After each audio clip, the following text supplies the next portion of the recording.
upon his third place finish last year. This is his first time competing in Madison, and so far he looks just fine wearing that white leader's jersey. Brent Fikowski came into the day as your overall leader. Had a couple of falters, a pair of 13th place finishes just before the finale, but he closes the best way possible with an event win, 100 points, and move him into second place overall going into today. And then Pat Vellner, he has just been in the pocket fighting all weekend long, battling back from a 35th place finish. He now has 2 event wins, including one on Friday as well. Another top 5 finish closes the day and puts him into 3rd overall starting Saturday. So here is your men's leaderboard. Justin Medeiros, Brent Fikowski, and Patrick Vellner. We just talked about them. A different Panchik sitting in 4th. Saxon Panchik, the younger brother, Alex Vigneault, rounds out the top 5. Let's take a look at the comparisons between our 2 leaders on both the men and the women's side of things. Tia-Claire Toomey dominating with first place performances, but Medeiros is doing it in a different way. Yeah, you don't need to win events to win the CrossFit Games, especially with the absence of Matt Fraser. We get to see a new person crowned champion eventually, and so far Medeiros is holding court. Yeah, and let's take a deeper look at Justin Medeiros. It's really hard to miss Justin Medeiros at any competition. His choice of hairstyle pretty much guarantees it. Well, speaking of 70s, the mullet is up next. Yeah. Medeiros is as much substance as he is style. As a rookie, he finished 3rd at the CrossFit Games last year. This year is going to be a lot different for me personally than last year. Because last year I really had no idea where I laid in the field, and I was kind of trying to prove myself. And now I know I'm one of the best in the game right now, and I got to start thinking like that. This year, Medeiros is hoping to write a sequel to his incredible rookie season. Given what we've seen so far, it's likely to be really good. My goal has always been I'm going to beat the 2020 Justin in 2021. Saving his best performance for last, and Justin Medeiros closing out in style and heading back to the CrossFit Games for the 2nd time in his career. I think I just have something to prove to myself. I have expectations of myself and things that I know I can do, and now it's just about going out and showing up. The field's always stacked. There's always a new up-and-comer. That was me last year. I think no one had any idea that I was going to be on a podium. But that's why we compete. We come out here, and that's what we learn. You can only learn so much every day in your training. Obviously, I want to finish on top of the podium here. I mean, I don't compete to lose, so I'm here to win. It's CrossFit. For me, my mindset's to go out and crush every single event. We're in a world without Matt Fraser, and a lot of people are looking for that guy to replace him. Justin Medeiros could be that guy. Yeah, after showing up and taking 3rd, everyone was curious how he was going to handle the spotlight, the new sponsors, all of the media attention, and it hasn't changed him one bit. And in fact, he's gotten better. He's really leaned into it, even gotten some tutelage from Matt Fraser himself. And if Matt gives you his stamp of approval, that tells you something. Yeah, all right. We've got men's event 10 coming up a little bit later, and that's a mixture of toes to bar and a run. Tommy, when you look at this workout, who are some men you're looking at? Well, for me, it's got to be Cole Sager, and this is more out of necessity, right? Because after that event, we are going to cut to 20 athletes. Right now, Cole Sager sits in 22nd overall. He is 17 points back of the cut line, so he needs a huge rally. But you know what? In back-to-back years, we saw him rally in the final event of regionals to keep his game's hopes alive and make it back. Well, you know, I think he's got another rally left in the pocket for the new dad. Yeah, there's something about having that extra motivation with the cut line sitting right there at 20. On the women's side of things, who do you think can perform well in this workout? Well, for me, anytime there's an endurance run, I'm going to be looking at Christy Aramo O'Connell. She is one of the most accomplished runners in the sport. She was as high as 3rd halfway through yesterday, and ultimately she fell down to 7th. But when it comes to endurance runs at the games, her last 3 finishes, 2nd, 2nd, 3rd, and each time Tia Claire Toomey was ahead of her, so she is one of the best in the sport when it comes to running for long distances. All right, we're going to welcome in a CrossFit Games athlete, Steph Chung. Thanks for joining us. We want to talk about the cut system coming into today. What's the athlete's mindset when they're dealing with a cut right before or right after an event?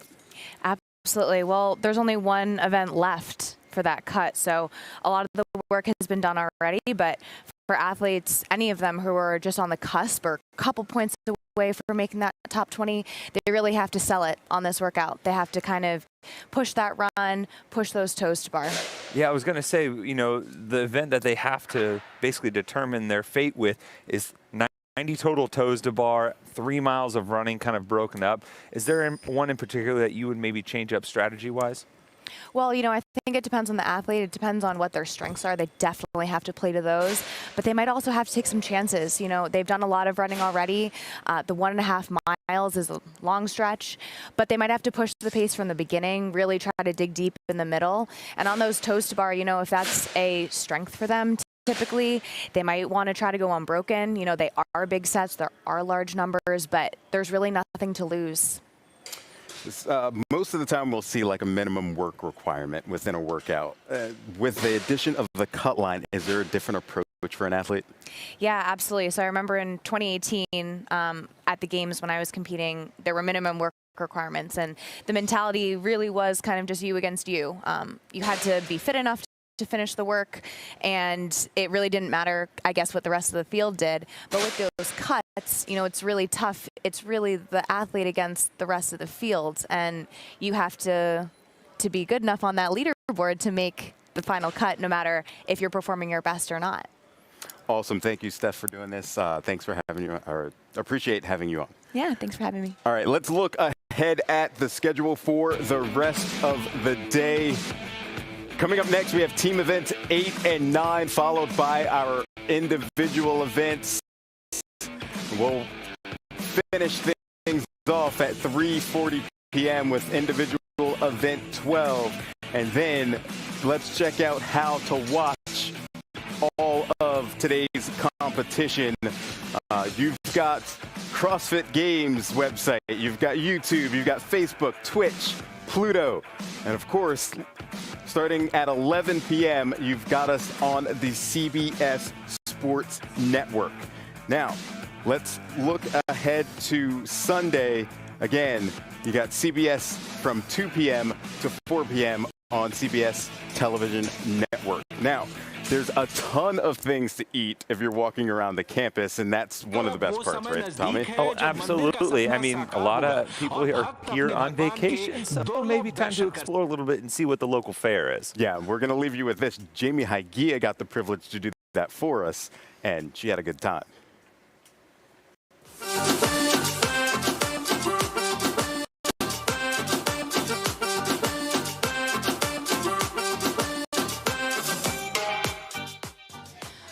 Jamie Hygia, and we're here at the 2021 NOBULL CrossFit Games.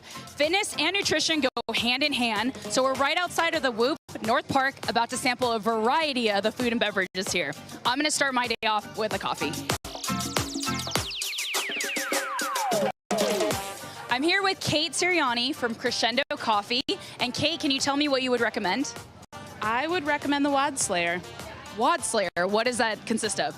So in 2018, we wanted to develop a drink that was kind of like a bulletproof coffee, but we wanted to use our nitro cold press on tap.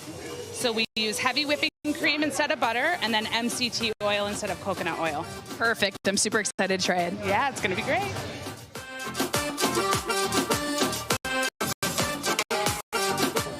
All right, we're going to give the Wad Slayer a try.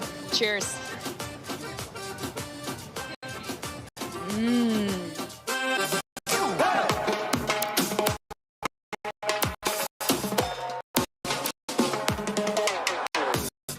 I just had my coffee, but now I'm hungry for lunch. I'm looking for something with some protein, some carbs, and some greens. So we're gonna go over to Center Plate, talk to the chef, and see what he recommends.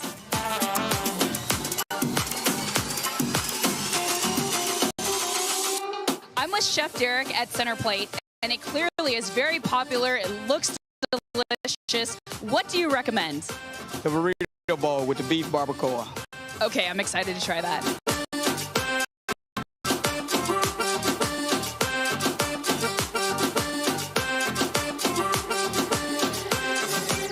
So we found a nice place in the shade. I'm gonna enjoy this bowl. I'm gonna give this a go. The barbacoa burrito bowl from Center Plate.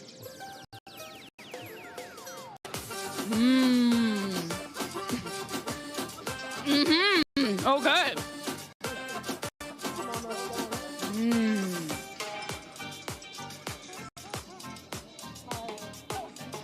This bowl is absolutely delicious. I'm here at the table with Van, who's a master's athlete in the 55 to 59. What did you get and how are you feeling? All right, well, feeling a little sore, but as we all are, but I got an acai bowl from Super Bowls. Delicious. Delicious? Delicious. What did you get? You can see. Enjoying the chicken bowl. Chicken bowl. Delicious. Okay. And what did you get? I had the chicken tacos, very delicious.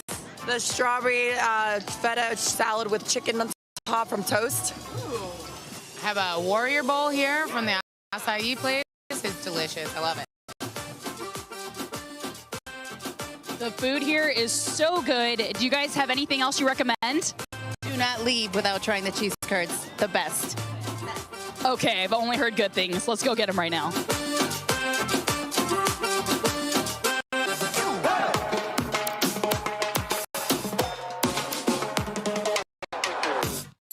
So we found the cheese curds, and I'm here with Bella, one of the co-owners of Curd Girl. So what is this hype about cheese curds? So Madison is known for its cheese, and here at Curd Girl, we serve some of the best fried cheese curds, I think. So what we do is we just take the piece of cheese, the curd, and we, mix a beer batter and put that on it, and then throw it in the fryer, and they're super good. Would you like to try some? All right, I'm ready.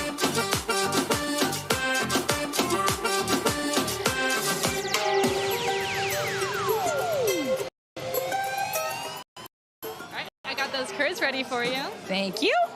All right. That's delicious. All right, you have to come try these cheese curds. And now we got our salty fix. We're gonna go try something sweet. Now my personal favorite, dessert. So the big question is, acai bowl or ice cream? Acai bowl or ice cream? If you know me, you know which way I'm going. There's nothing better than finishing the day with an ice cream cone. We had a fabulous time walking around. Make sure to check out all of the food vendors here at the 2021 NOBULL CrossFit Games.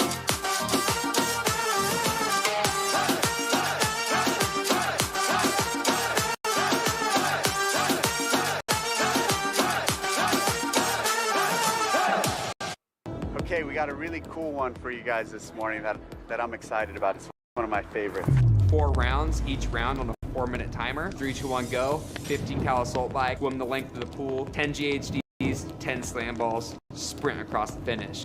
After that, rest until the 4-minute mark, and then you do it again backwards. 1 round, 2 rounds, 3 rounds, 4. Yeah, so you'll do each variant twice.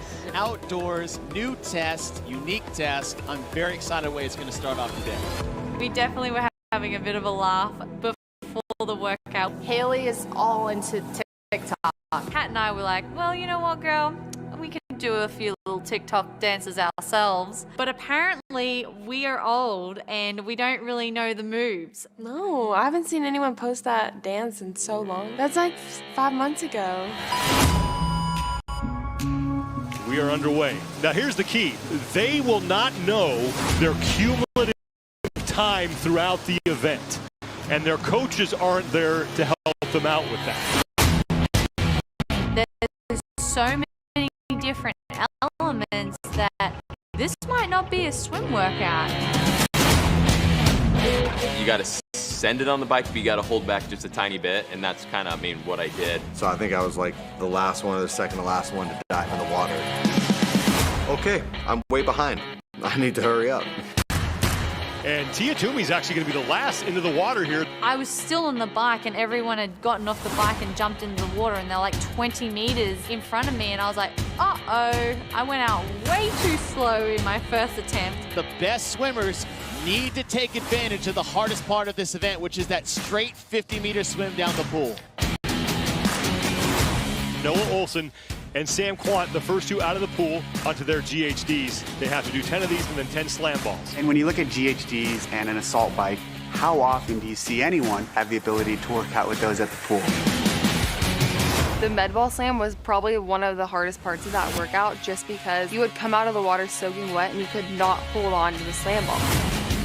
It slips out of your hand, and that's the danger of coming to the slam ball wet. Noah had a clean run, Matt slipped, and that was the difference between a first and second place finish for the first interval of 4. All right, even though the bike is gonna get really tough, I can still do this. David's daughter and Adams are in. Haley Adams with the fastest time by 0.4 of a second.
8 and 9 at the Alliant Energy Center.